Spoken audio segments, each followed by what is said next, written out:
Bueno, muchas gracias por la invitación.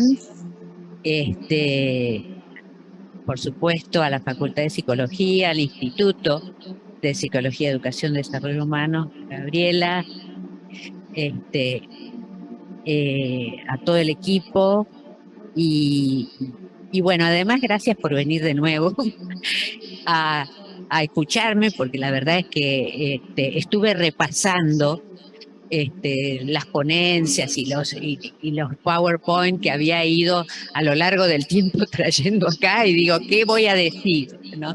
¿Qué voy a decir en esta conversación que tiene muchos años? Es una conversación que venimos entablando. A ver, fue en el 86, que fue la primera vez que vine a Uruguay a, a intercambiar, a aprender, a compartir. Cuando empezamos a hablar, hablábamos en ese momento, yo estaba en los del maternal, o sea, en educación 03. Así que bueno, me conocen mucho, yo los conozco bastante, las conozco bastante y, y es difícil. He estado pensando todos estos días qué cosas discutir y qué cosas compartir. Y en primer lugar, bueno, sobre lo MEP ya Joana nos ha iluminado mucho. ¿Y por qué hablamos de lo MEP, no? Porque bueno, es un espacio potente, es un espacio que tiene mucha presencia porque tiene 74 años y está presente en 69 países, que nos permite hacer militancia y que nos permite intentar poner en el centro de las agendas políticas de nuestros países a la primera infancia. Nosotros, ¿cuál es el problema fundamental que tenemos con las primeras infancias en el mundo? Y es que eh, son, están invisibilizados, los niños pequeños están invisibilizados. Y ayer Carlos Escliar habló de muchas cosas muy interesantes, y habló mucho del imperio de los descuidos, ¿no?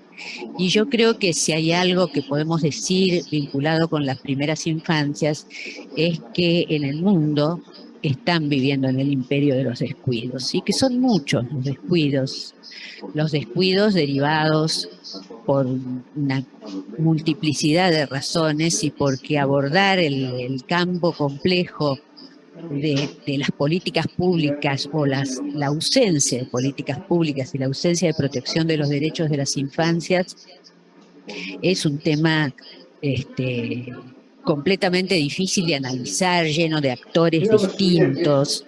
Y recién Joana hablaba de cómo se van en este momento en el Uruguay la gran preocupación y el gran desafío del el resquebrajamiento de políticas de cuidado y de políticas de educación vinculadas con las primeras infancias. Y esto no sucede solamente en el Uruguay, lamentablemente. Hay un vacío, hay un imperio de descuidos, un imperio de descuidos que tiene que ver con esto que decía Carlos ayer, de lo ignorado, de lo olvidado, de lo perdido, de lo considerado residuo. La humanidad tiene una enorme deuda con la primera infancia, pero al mismo tiempo también debemos decir que a pesar de ello han habido grandes avances. Recuerden que por lo menos a partir de mediados del siglo pasado realmente se puso en agenda a las primeras infancias, en la agenda política,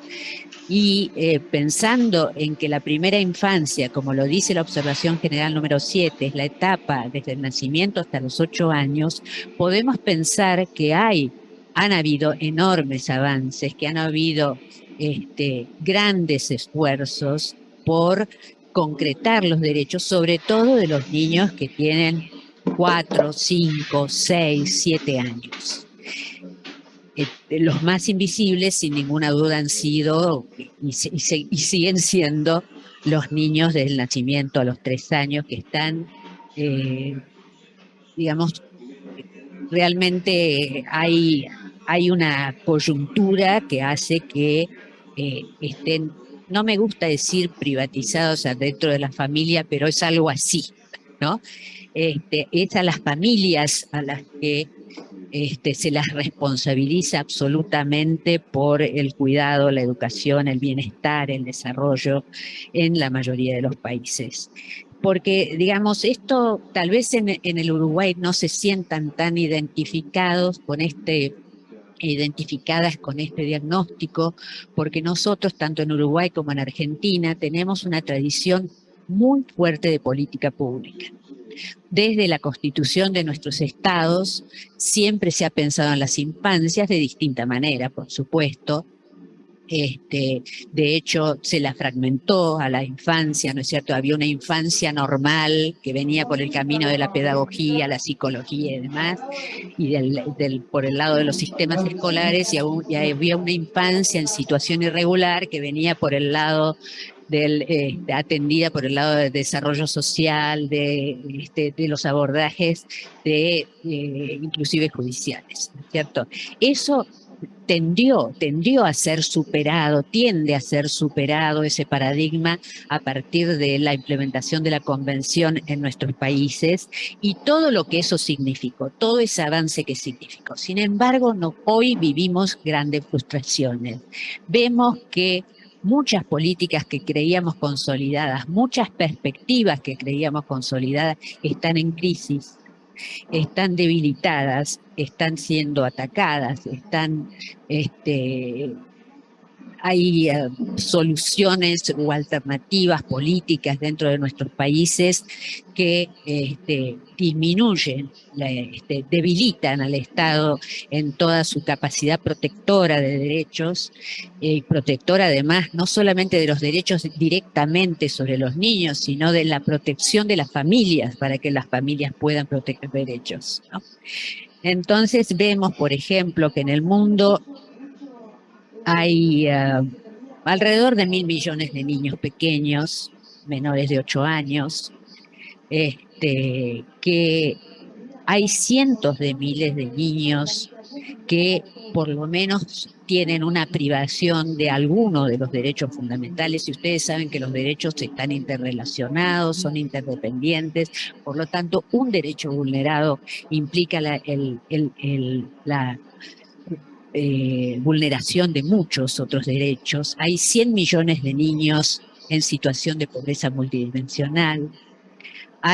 En 2020, cuando se iniciaba la pandemia, teníamos 149 millones de niños menores de 5 años que ya tenían retraso en el crecimiento, que ya tenían dificultades vinculadas con la desnutrición, la emación, 39 millones de niños que tenían sobrepeso. Hay cantidades de niños que no están alcanzados por servicios básicos como el agua, como el saneamiento, como la higiene, con lo cual se está calculando que en el mundo hay 3.600 millones de personas, son familias que tienen niños pequeños, ¿no es cierto?, que no tienen acceso al agua. Entonces, cuando estábamos hablando en plena pandemia, lávense las manos, primera medida, era pensar en un imposible, ¿no?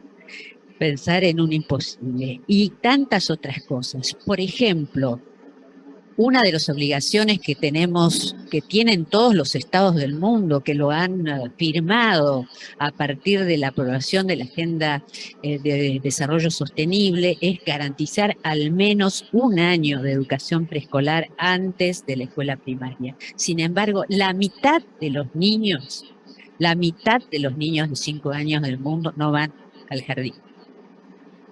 Entonces, estamos hablando de una situación que, volviendo a lo que decía Carlos Esplier, es el imperio de los descuidos, ¿no? El imperio de los descuidos.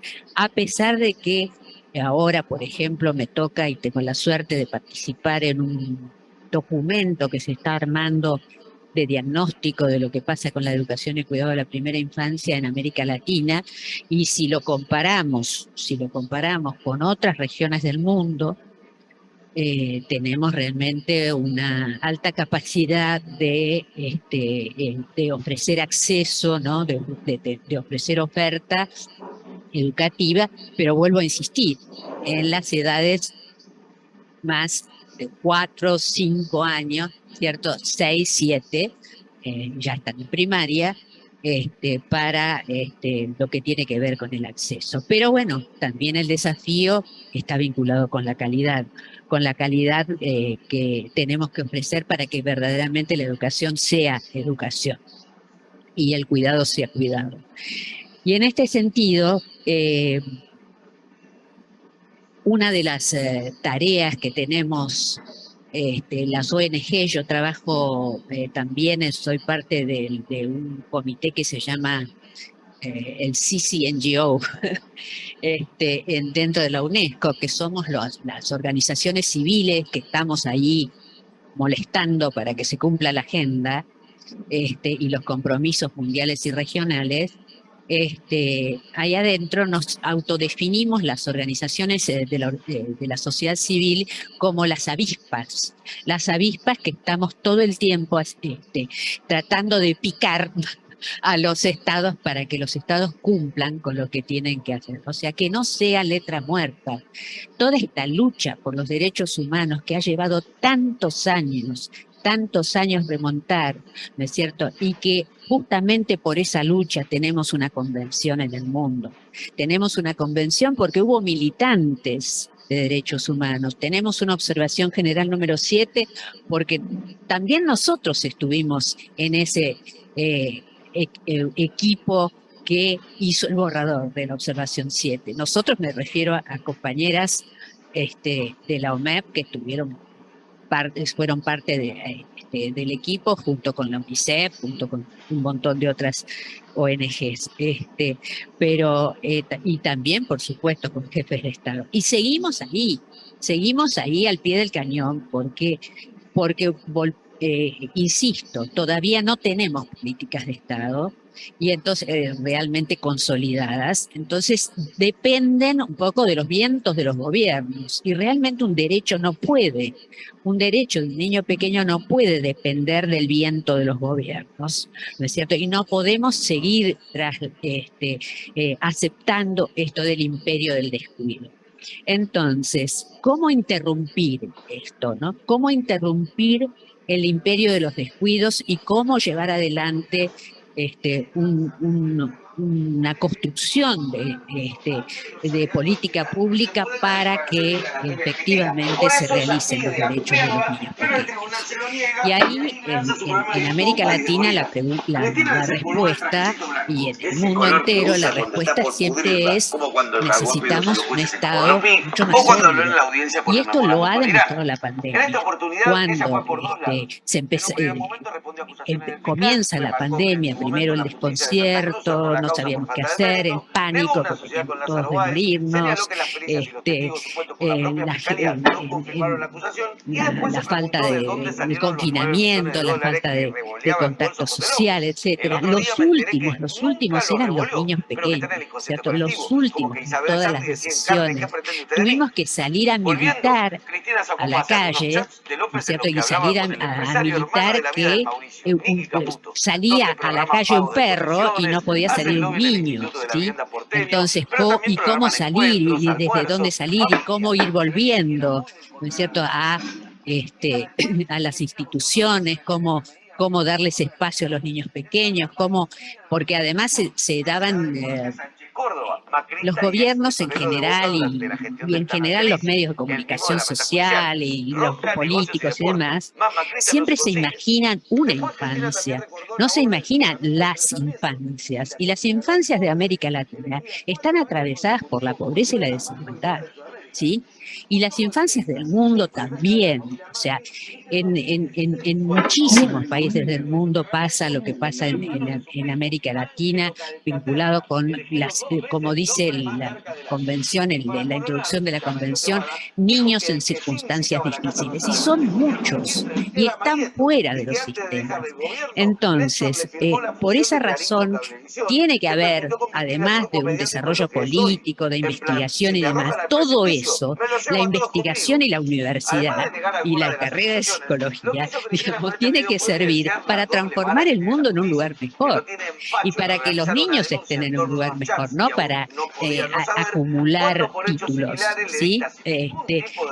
O competir o ser exitoso. Y entonces, entre todas las acciones que además de la investigación hay que hacer, ¿no es cierto?, es que hay que fundar la militancia en conocimiento, ¿no es cierto?, en conocimiento concreto, porque si no, aparecen estas soluciones fáciles y estos argumentos fáciles, ¿no es cierto?, que son contagiosos y que están además presentes, inclusive en muchos documentos mundiales, que son realmente endebles, ¿no es cierto?, endebles. Por ejemplo, y por eso pensamos que hay que resaltar que la atención y la educación de la primera infancia es un campo de disputa ideológica, de disputa de interpretaciones sobre esto.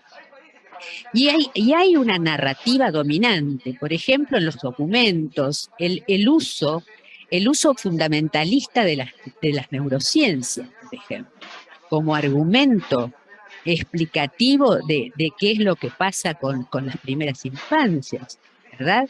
Y realmente las neurociencias son interesantes, tienen un campo, pero explican el funcionamiento cerebral, ¿sí? No explican quién soy yo, qué pasa con el mundo, qué pasa con la educación. En todo caso, si queremos preguntarnos qué pasa con la educación, le tenemos que preguntar a la pedagogía, que es el marco disciplinar, digamos, que explica el hecho educativo.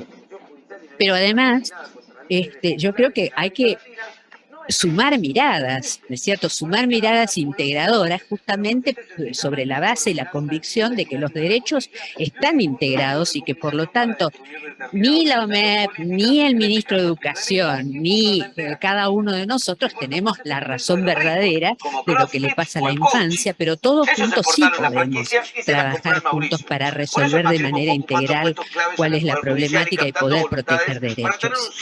Y esa narrativa dominante tiene que ser revisada. Ayer realmente Carlos Clear dio muchas claves vinculadas con esto.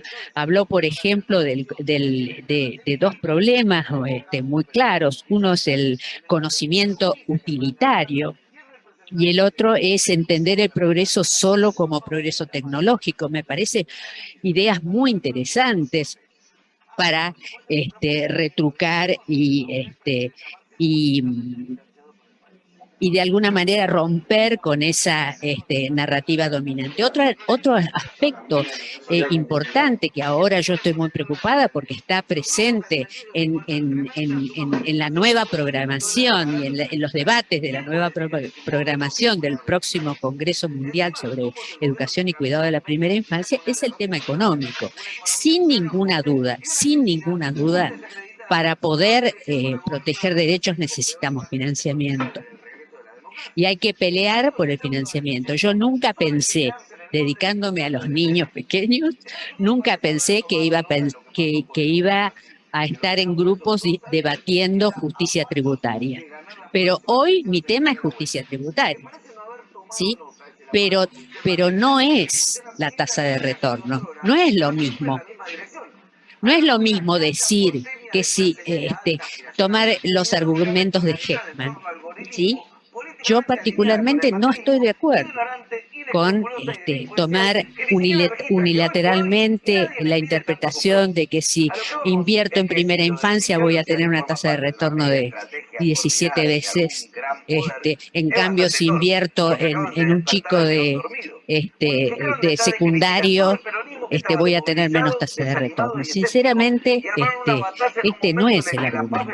El argumento es que los niños pequeños desde que nacen son ciudadanos, que nosotros tenemos el deber ético antes que el derecho, el deber ético de cuidar a los nuevos, ¿no es cierto?, de hacernos cargo de los nuevos. Entonces, esa narrativa dominante, que es pragmática, que es utilitaria, que habla de capital humano y demás, tenemos que descorrerla de alguna manera, romperla de alguna manera, ponerla en cuestión, por lo menos ponerla en cuestión. Lo mismo Esto está, por supuesto, relacionado con el tema de para qué es la educación, cómo es la educación, de qué se trata la calidad de la educación. Gentili dice, por ejemplo, que la calidad de la educación es su capacidad de, por un lado, de ser para todos, de ser ofrecida para todos, y por el otro lado, de ser importante, de significar, de ofrecer algo valioso, ¿sí? Mientras que en estos otros discursos, en los discursos utilitarios, en estas tensiones que aparecen dentro de los debates mundiales, se está hablando de que alta calidad tiene que ver con los resultados prescriptos, con la estandarización, con las pruebas, ¿cierto? Querer evaluar a los chicos y a los programas de una manera cuantitativa y universalista y nomotética, con la idea de sacar grandes leyes que sirvan para todo el mundo. Y esto no es real, ni es posible, porque uno de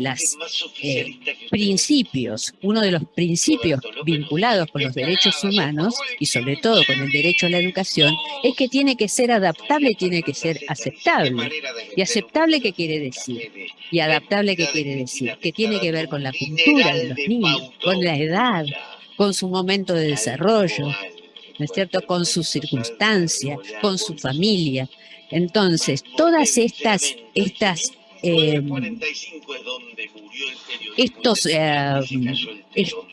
mirada pragmatista, esta ideología, este paraguas conceptual que se quiere armar alrededor de las primeras infancias son verdaderos obstaculizadores. Además, vuelvo a insistir, simplifican aquello que es absolutamente complejo. Si hay una etapa y un nivel complejo es justamente todo lo que tiene que ver con la atención y la educación de la primera infancia. Fragmentación, múltiples actores, pluralidad de sentidos, distintas intencionalidades vinculadas con el desarrollo pedagógico, etcétera. Por lo tanto, cuando nosotros miramos, tratamos de mirar cuál es ¿dónde están mejor los niños? ¿No? ¿En qué sociedades están mejor los niños? Las sociedades que tienen recetas están mejor los niños. En las que hablan de la tasa de retorno están mejor los niños. No. Miremos de Estados Unidos, por ejemplo, la desigualdad horripilante que tienen vinculados con los niños pequeños, ¿cierto? Y con los distintos grupos étnicos, sociales, etcétera. La falta de política pública que tienen vinculada con la primera infancia. Ahora, si miramos otros países, los países donde los niños están mejor son los países más democráticos. Son los países que tienen estados más fuertes. Son los países que reparten. Son los países más igualitarios. Entonces, yo creo que acá nos tenemos que pensar es que la atención y la educación de la primera infancia es un espacio público, es un lugar de encuentro ciudadano, es un lugar donde se encuentran los niños, los adultos, todos por igual. Es, como dice Peter Moss, un taller colectivo, ¿no? Un taller colectivo donde hay ciudadanos que trabajan juntos. Entonces, las escuelas que tenemos que construirlas a partir de un debate democrático, a partir del reconocimiento de que todos tenemos cosas para decir, un poco como Ana recién marcaba, ¿no es cierto? Los niños pueden decir, aún siendo muy pequeños, sobre la escuela que quieren, ¿no? O el cuidado que quieren, y el que necesitan. Entonces, creo que un poco todavía estamos en pandemia, sin ninguna duda, y todavía no sabemos bien cómo vamos a salir de esto, ni en qué condiciones, pero sí, sin ninguna duda, necesitamos reimaginar radicalmente toda esta fragmentación, estas tensiones, no ser inocentes, no pensar que porque son niños pequeños no pasa nada, digamos, y justamente pasa de todo en este campo, ¿no? Pasa de todo. Y entonces, tratar de construir este nuevo espacio, esta nueva realidad que para los niños pequeños, pensando que la atención y la educación de la primera infancia y la escuela infantil o el espacio, como le queramos llamar, porque en cada uno de nuestros países le llamamos de una manera diferente, el centro, etcétera, debe ser un derecho y además un lugar de potencialidad, un lugar de hospitalidad, un lugar de movimiento, un lugar de experimentación, un lugar que puede acoger lo inesperado, un lugar de maravilla, de sorpresa, un lugar de donde haya también lugar para la incertidumbre y la subjetividad, porque no hay certidumbres, no hay leyes, no hay normas universales que se puedan aplicar a todos.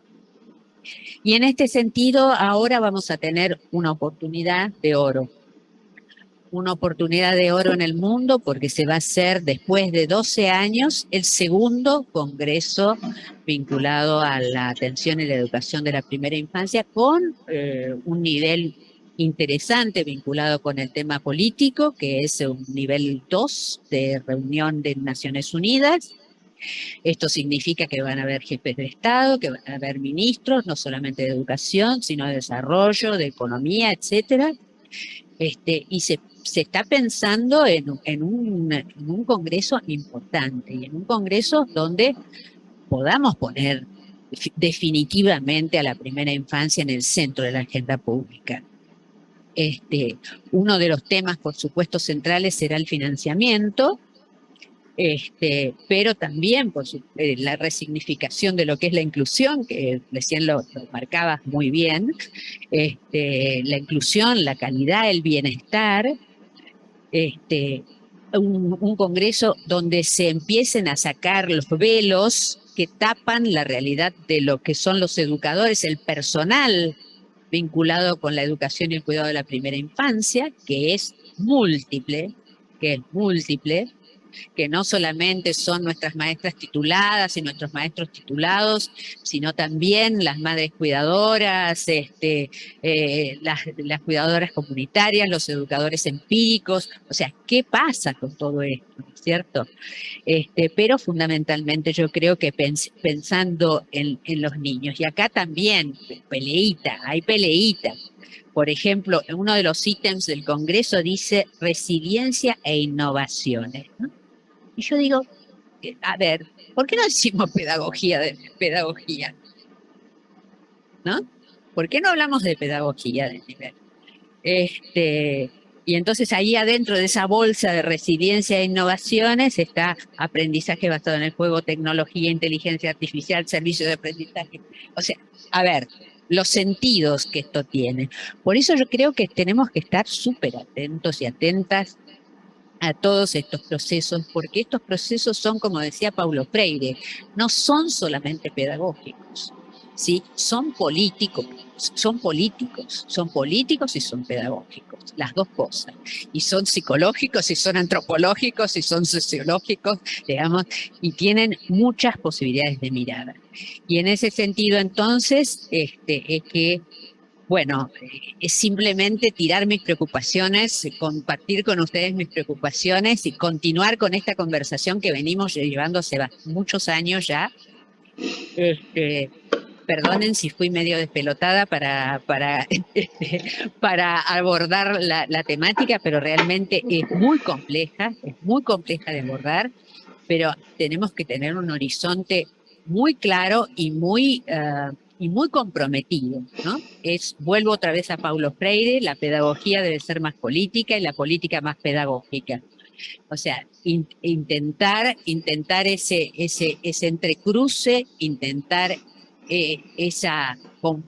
intentarlo con fuerza y con insistencia. Los cambios siempre son culturales y son lentos, y la prueba está que yo lo que siento es que estoy diciendo lo mismo desde el año 70 cuando empecé con esta temática. En mi primer trabajo en el jardín, en jardín fue en el año 73. Algunas de ustedes y algunos de ustedes no habían nacido. Y bueno, y estamos, y seguimos con esto, con y debemos seguir con esto porque, bueno, no les quiero seguir tirando números, pero acá ven en los números cuál es la situación de la infancia. Las estadísticas a veces esconden más de lo que muestran, pero la realidad es que estamos pasando un momento sumamente difícil y ya no pienso la infancia como el futuro que va a venir, sino como el hoy, como los niños que hoy no tienen cero derechos, ¿sí? Que tienen cero derechos. Así que bueno, simplemente abrir a las preguntas y al intercambio si es que tenemos tiempo, no sé. Bueno, muchas gracias.